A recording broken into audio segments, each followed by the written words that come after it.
Следующая девушка, которая потратила свое последнее лето не на солнечные каникулы в купальнике на море, а на суровые якутские исследования в Бакы и с кумысом в руках, значит, пришла проповедовать о своих путешествиях и познаниях Княгиня Валерия!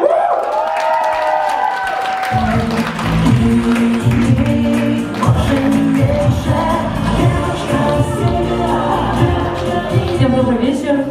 Меня зовут Княгиня Валерия. Сегодня я хотела бы с вами поговорить на тему, кому и зачем нужно осваивать Арктику. Вы сказали не говорить, пожалуйста, следующий слайд, поэтому далее. Вообще я учусь в Институте зарубежной филологии и регионоведения. И здесь второй курс, магистр, у меня специальность арктическое регионоведение. Я регионовед. Все сделали вид, что поняли, почему. И я работаю программистом в социологической лаборатории. Дальше. Ну, вообще тема моего исследования, она очень глубоко касается арктического региона, и к арктическому региону приковано большое внимание, мировое, и на слайде вы видите фотографию недавнюю, где опубликовали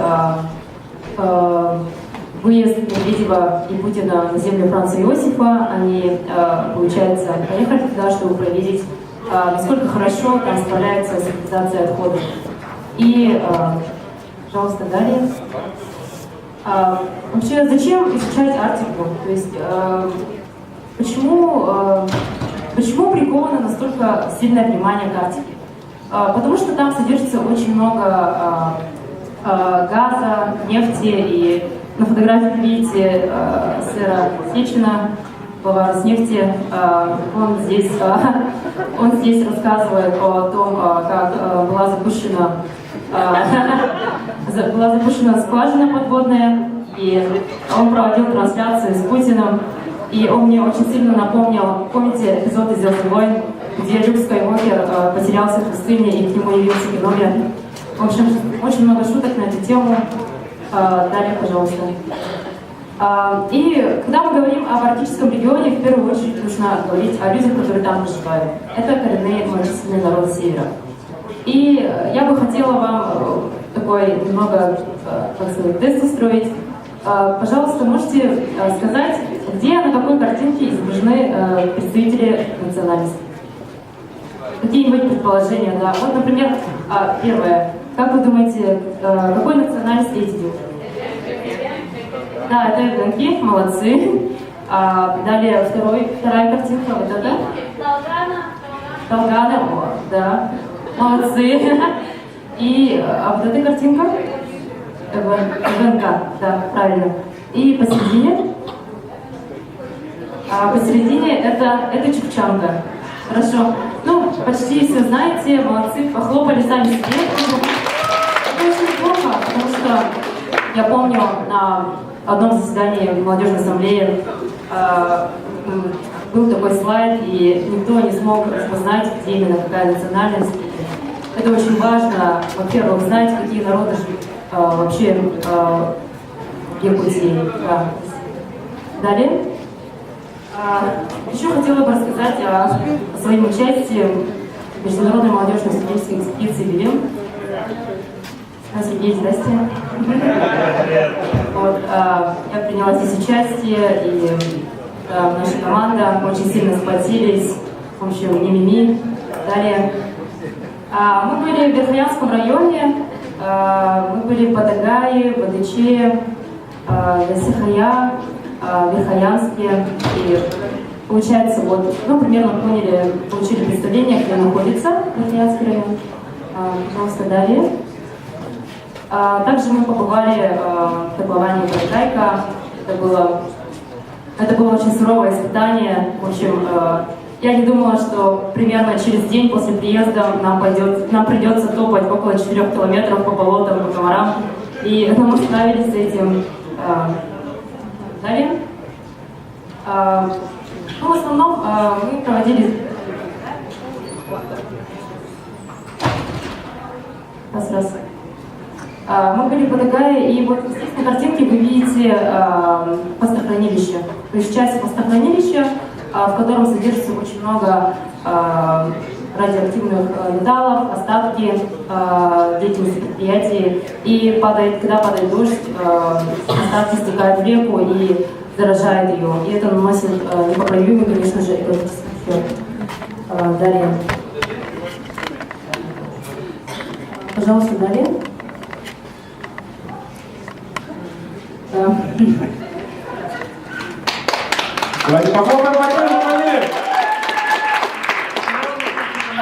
Реакция администрации. На самом деле она не была такой. Вообще, когда мы туда приехали, то сразу же заметили, что жители, вообще они очень много кричат. То есть они громко разговаривают. Но это же Верхоянский район. И там люди выражают свое тепло очень сурово. Знаете как? И, в общем, разговаривать с повышенной интонацией, и с нами была Келли, и она меня спрашивала, работник лаборатории из Кореи, и она спрашивала, почему они все так кричат? Я говорю, нет, они просто выражают свое одобрение и радость, что они встретили тебя. Вот. Далее. Также хотелось бы рассказать, как вообще зародилась идея темы исследования.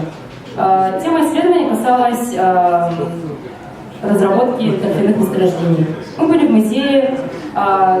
Здесь нужно сказать, что это была вообще на самом деле тема исследований Евгения, здесь на картинке. И мы начали обсуждать о том, оказывается, в Верхоянском районе очень много торфа. И на слайде вы видите, зеленые квадратики — это места месторождения. Конечно же, вывозить все это нерентабельно, и хотя бы на самообеспечение разработка торфяных месторождений она была бы в пользу развития Верхоянского района. Далее. В общем, мы после того, как мы подумали о том, что неплохо было бы взять хотя бы пробу торфа, мы пошли к реке, взяли немного воды, и потом оказалось, что, оказывается, лаборатория в Якутске, она принимает воду, которая, то есть там должна была быть длительность 1 дня, но мы привезли через неделю-две, поэтому воду не приняли. Далее. Да, я уже говорила о хвостохранилище, потому что это наносит непоправимый ущерб. Просто красивая картинка. Далее. Последний день мы решили взять забор торфа возле Адыгея. Мы как-то сидели вечером и пошли в Янгеологию, чтобы взять карту, чтобы сориентироваться. И вы не поверите, но это наиболее современная карта 1941 года. Мы по ней ориентировались. В общем, мы взяли машину, поехали к реке. То есть, на самом деле, мы поехали к ручейку. За 70 лет он превратился просто в реку. И мы не смогли ее перейти. Да. Вот такая вот история. Далее. Еще хотела бы рассказать о трудностях перевода. Я была также еще и переводчиком девушки из Кореи, Келли.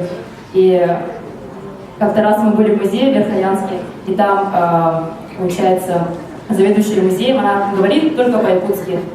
И нужно было переводить с якутского на английский. И заведующая такая: там что-то рассказывает про классику, там организует что-то. Ну, я не палеонтолог, я не разбираюсь, поэтому я сказала просто «Инзипас». Давно. И она так на меня смотрит: а вы точно переводите, да? Я говорю: да, продолжайте. Далее. Да, вот момент инсайта. Далее.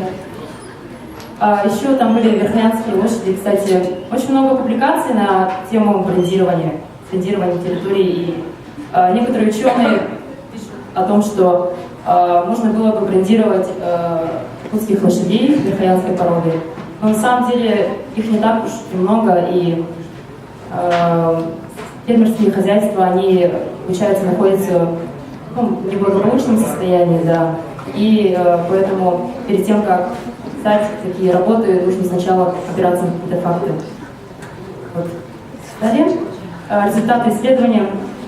В общем, на самом деле местные жители очень на нас надеялись, в том плане, что мы можем что-то придумать новое, но мы держались ровно точно так же, как медведи. То есть вы там держитесь, когда-нибудь придет туда Северный морской путь, и все наладится. Но ждать им, кажется, очень долго. Спасибо за внимание. Спасибо, Валерия! И уходим. Вопросы, дорогие друзья? Вопросы? Я вижу.